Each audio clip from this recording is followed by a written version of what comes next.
बोले वृंदावन बिहारी लाल की जय। सदगुरुदेव भगवान की जय।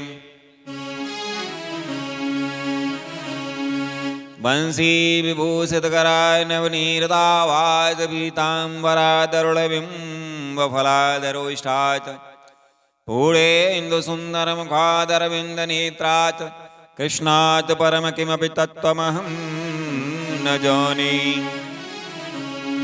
गुरुर्ब्रह्मा गुरुर्विष्णु गुरुर्देव महेश्वरः गुरुर्साक्षात् परं ब्रह्म तस्मै श्री गुरुवे नमः।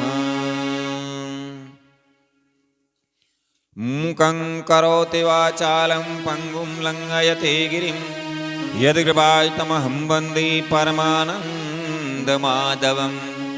भक्ति भक्त भगवंत गुरु चतुर्नाम बपुएक इनके पग वंदन किए ना सतविघ्न अनेक। बोले वृंदावन बिहारी लाल की जय। सदगुरुदेव भगवान की जय। श्रीमद् भगवत गीता के आज हम 15वें अध्याय में प्रवेश करते हैं।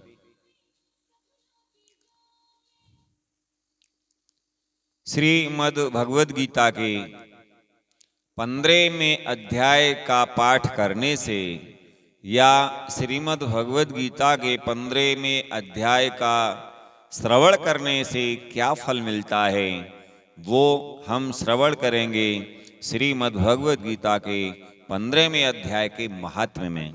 तो आइए श्रीमद् भगवत गीता के 15वें अध्याय के महात्म्य में प्रवेश करते हैं। बोले वृंदावन बिहारी लाल की जय। श्री महादेव जी कहते हैं कि हे पार्वती, अब गीता के 15वें अध्याय का महात्म्य सुनो। गौड़ देश में कृपाण नरसिंह नामक एक राजा थे जिनकी तलवार की धार से युद्ध में देवता भी परास्त हो जाते थे। उनका बुद्धिमान सेनापति शस्त्रों और शास्त्र की कलाओं का भंडार था। उसका नाम था सर्वमेरुंड और उसकी भुजाओं में प्रचंड बल था। एक समय उस पापी ने राजकुमारों सहित महाराज का वध करके स्वयं ही राज्य करने का विचार किया। इस निश्चय के कुछ ही दिनों के बाद वह हैजे का शिकार होकर के मर गया। थोड़े समय में वह पापात्मा अपने पूर्व कर्म के कारण सिंधु देश में एक तेजस्वी घोड़ा हुआ। उसका पेट सटा हुआ था। घोड़े के लक्षणों का ठीक ठीक ज्ञान रखने वाले किसी वैश्य के पुत्र ने बहुत सा मूल्य देकर उस अश्व को खरीद लिया और यत्न के साथ उसे राजधानी तक वह ले आया। वैश्य कुमार वह अश्व राजा को देने को लाया था। यद्यपि राजा उस वैश्य परिवार से परिचित थे, तथापि द्वारपाल ने जाकर उसके आगमन की सूचना दी। राजा ने पूछा, किस लिए आए हो?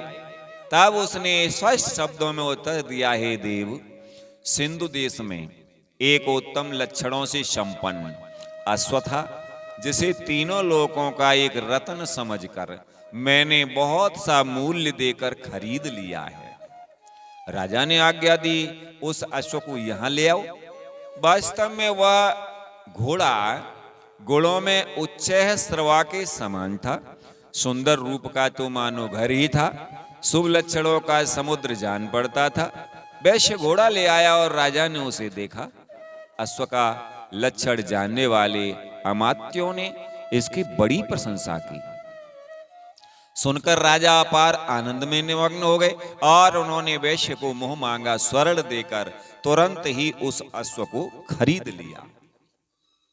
कुछ दिनों के बाद एक समय राजा शिकार खेलने के लिए उत्सुक हो उसी घोड़े पर चढ़कर वन में गए। वहां मृगों के पीछे इन्होंने अपना घोड़ा बढ़ाया। पीछे पीछे सब ओर से दौड़कर आते हुए समस्त सैनिकों का साथ छूट गया। वे हिरणों द्वारा आकृष्ट होकर बहुत दूर निकल गए। प्यास ने उन्हें व्याकुल कर दिया। तब वे घोड़े से उतरकर जल की खोज करने लगे। घोड़े को तो उन्होंने वृक्ष की डाली से बांध दिया और स्वयं एक चट्टान पर चढ़ने लगे।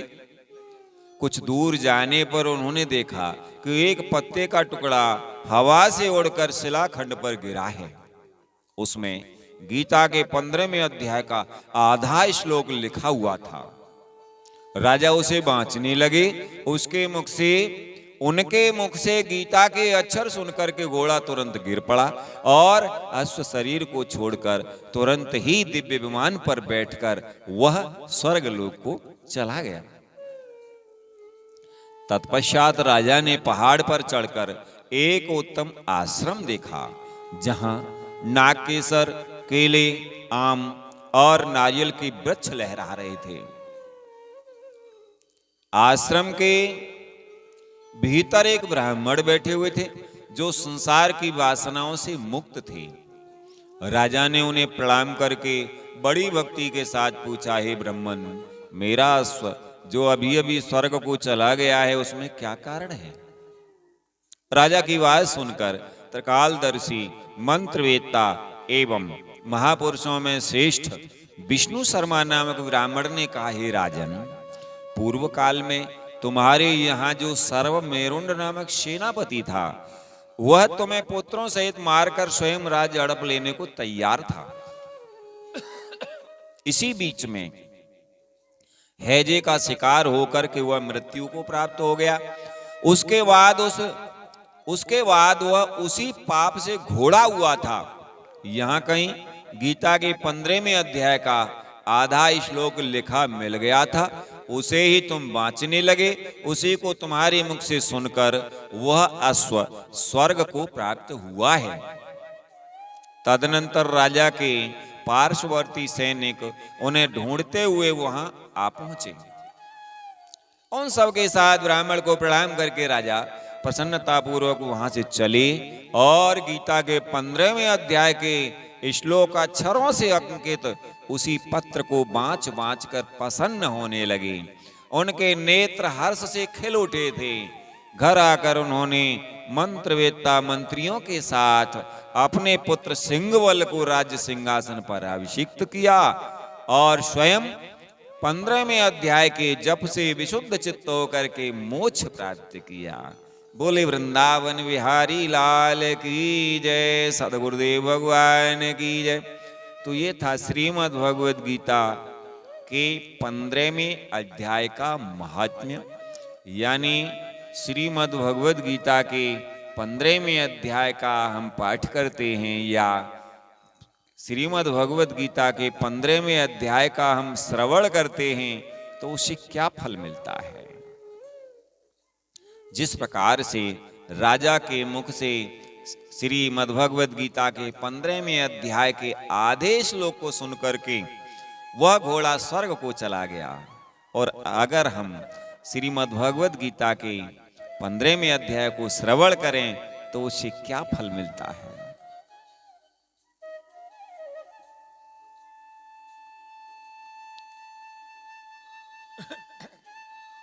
और ये था श्रीमद् भगवद गीता का 15वें अध्याय का महात्म्य। आइए अब हम श्रीमद् भगवद गीता के 15वें अध्याय में प्रवेश करते हैं। आइए उससे पूर्व कुछ हरि नाम संकीर्तन। श्री कृष्ण गोविंद हरि मुरारे, हे नाथ नारायण वासुदेवा। श्री कृष्ण गोविंद हरि मुरारे, हे नाथ नारायण वासुदेवा। श्री कृष्ण गोविंद हरि मुरारे, हे नाथ नारायण वासुदेवा। कृष्णाय वासुदेवाय हरे परमात्मने प्रणत क्लेश नाशाय गोविंदाय नमो नमः। ओम अथ पंचदशो अध्याय। श्री भगवान उवाच।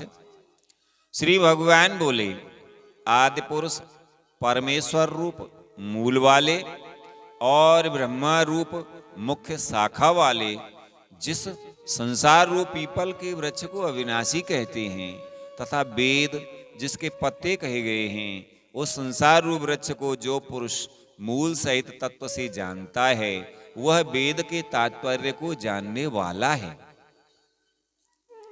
उस संसार वृक्ष की तीनों गुणों रूप जल के द्वारा बढ़ी हुई एवं विषय भोग रूप कोपलों वाली देव, मनुष्य और तिर्यक आदि योनि रूप शाखाएं नीचे और ऊपर सर्वत्र फैली हुई हैं तथा मनुष्य लोक में कर्मों के अनुसार बांधने वाली अहंता, ममता और वासना रूप जड़ें भी नीचे और ऊपर सभी लोकों में व्याप्त हो रही हैं।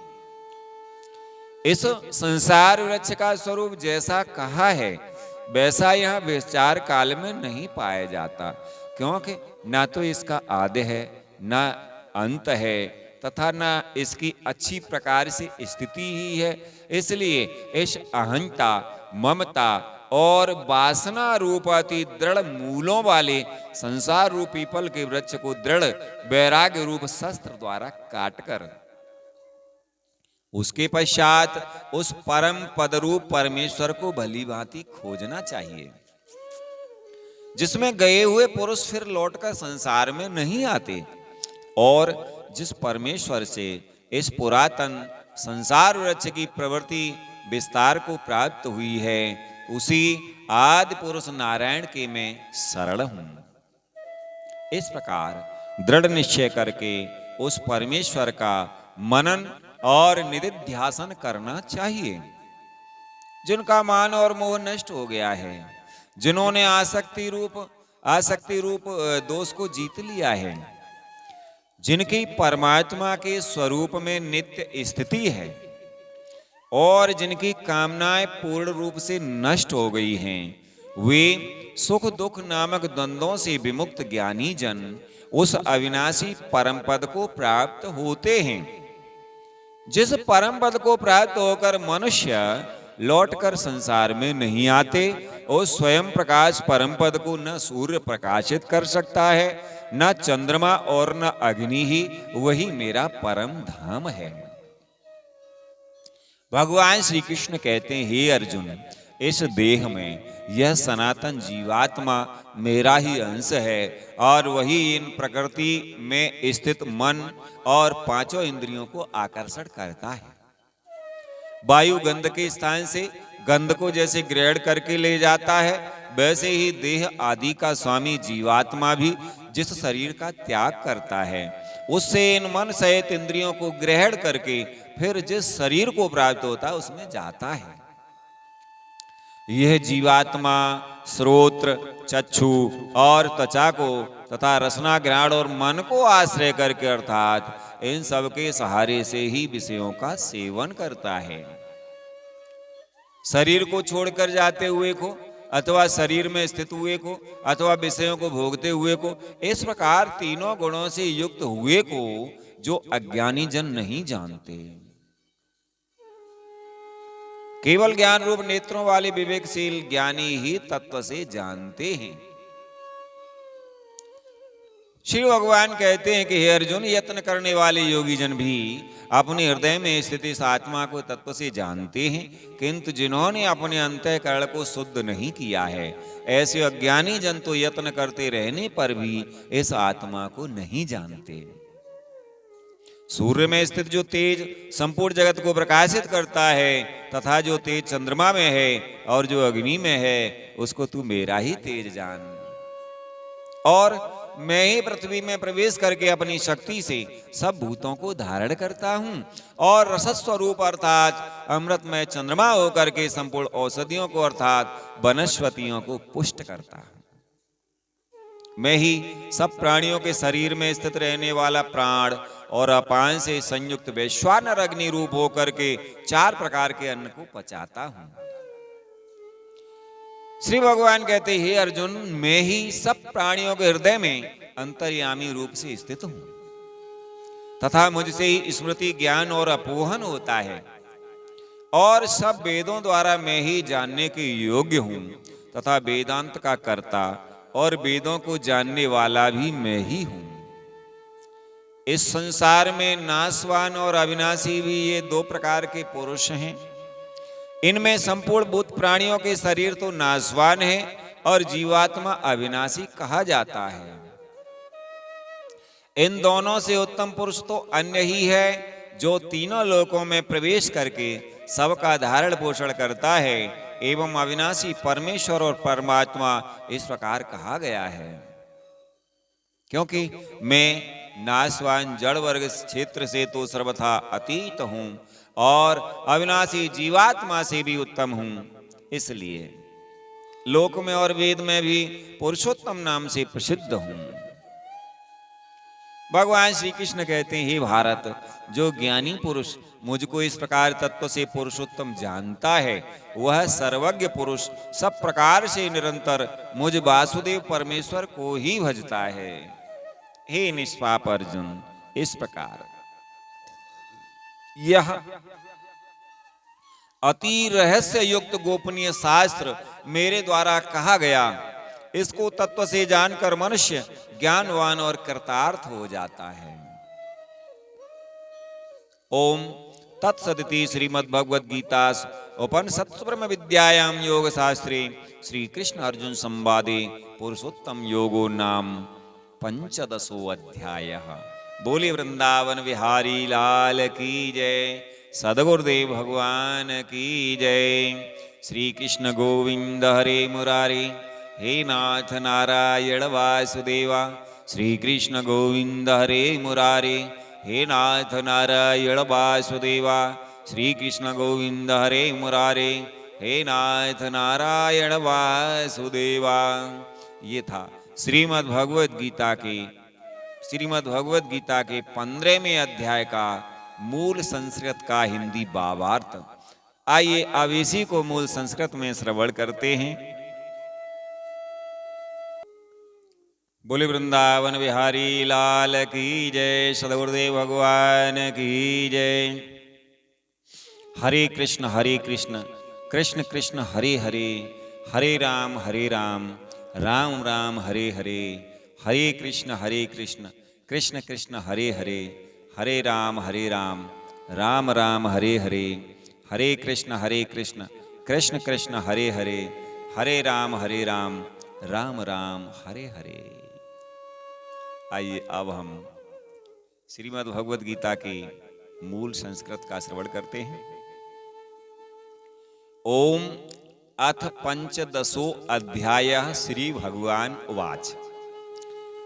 ऊर्ध्वमूल मदः शाखम अश्वत्थम प्राहुरव्ययम, छंदांसि यस्य पर्णानि यस्तं वेद स वेदवित्। अधश्चोर्ध्वं प्रसृतास्तस्य शाखा, गुण प्रबद्धा विषय प्रवालाः।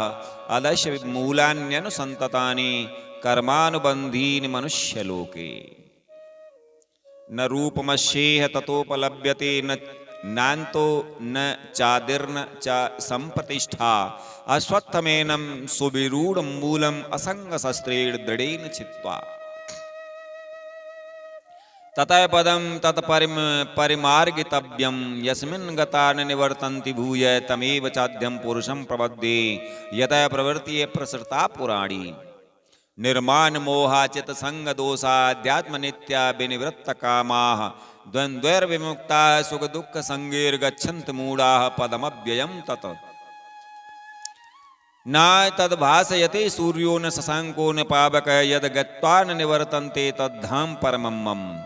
ममैवांशो जीवलोके जीवभूतः सनातनः। मनः षष्ठानीन्द्रियाणि प्रकृतिस्थानि करसति। शरीरं यद्वाप्नोति यच्चाव्युत्क्रामतीश्वरः। गृहीत्वैतानि संयाति वायुर्गन्धानि वासयात्। श्रोत्रं चक्षुः स्पर्शनं च रसनं घ्राणमेव च, अधिष्ठाय मनश्चायं विषयानुपसेवते।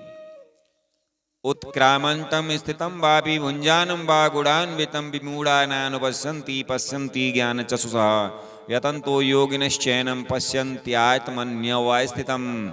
यतन्तो अप्यकृतात्मानो नैनं पश्यन्त अचेतसः यद आदित्यगतं तेजो जगत वासयति अखिलं यच्चन्द्रमसि यच्चाग्नो तत्तेजो विद्धि मामकम् गामाविश्य च भूतानि धारयाम्यहम् ओजसा पुष्णामि चौषधीय सर्वाव सोमो भूत्वा रसात्मकः अहं वैश्वानरो भूत्वा प्राणिनां देहमाश्रितः प्राणापान समायुक्ते पचाम्यन्नं चतुर्विधम् सर्वस्य चामर्दि सन्निविष्टो मत्तये स्मृतिर्ज्ञानम् अपोहनं च वेदस्य सर्वैरहमेव वेद्यो वेदान्तकृत वेद विदेव चाहम् द्वाविमौ पुरुषौ लोके क्षरश्चाक्षर एव च क्षरे सर्वाणि भूतानि कूटस्थो अक्षर उच्यते उत्तमे पुरुषस्त्वन्यः परमात्पेत्योदाहृतः यो लोकत्रयमाविश्य विवर्त अव्यय ईश्वरः यस्मात् अक्षरम् अतीतो अहम् अक्षरादपि चोत्तमः अतोऽस्मि लोके वेदे च प्रतितः पुरुषोत्तमः यो मामेवं सम्मूढो जानाति पुरुषोत्तमं न सा सर्वविद भजति मां सर्वभावेन भारत इति गुह्यतमं शास्त्रमिदमुक्तं मया न एतद्बुद्ध्वा बुद्धिमान् स्यात् कृत्यश्च भारत ओम तत्सदिति श्रीमद्भागवत गीतासुपनिषत्सु ब्रह्म विद्यायां योग शास्त्रे श्री कृष्ण अर्जुन संवादे पुरुषोत्तम योगो नाम पंचदशो अध्यायः। बोली वृंदावन बिहारी लाल की जय, सद्गुरुदेव भगवान की जय। तो ये था श्रीमद् भगवत गीता के 15वें अध्याय का मूल संस्कृत में मूल पाठ। बोले वृंदावन बिहारी लाल की जय, सद्गुरुदेव भगवान की जय। श्री कृष्ण गोविंद हरे मुरारी, हे नाथ नारायण वासुदेवा। श्री कृष्ण गोविंद हरे मुरारे, हे नाथ नारायण वासुदेवा। बोले वृंदावन बिहारी लाल की जय, सद्गुरुदेव भगवान की जय। जय जय श्री राधे, जय जय श्री राधे। आप सभी को जय जय श्री राधे, जय श्री कृष्ण।